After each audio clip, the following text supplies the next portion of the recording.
you welcome, if ever, a possible Gloria endorsement? Kasi maraming mga tagalakas na parang sumusuporta na sa inyo. Recently sa mga pinupuntahan natin, may mga lakas candidates. And Ayokong pangunahan ang pagsabi kung sino mag-e-endorso, sino susuporta. Baka mamaya magpalit ng isip, mapahiya pa kami pare-pareho.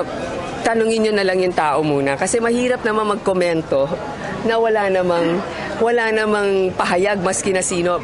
Ito naman ay dapat voluntaryong ibinibigay. Salamat kung sino man, pero para sa akin, ang aking plataforma, kaibigan ka man o kaaway, kailangan patas ang pagtrato sa iyo sa batas at sa ating bansa. Sapagkat yan ang nagiging problema.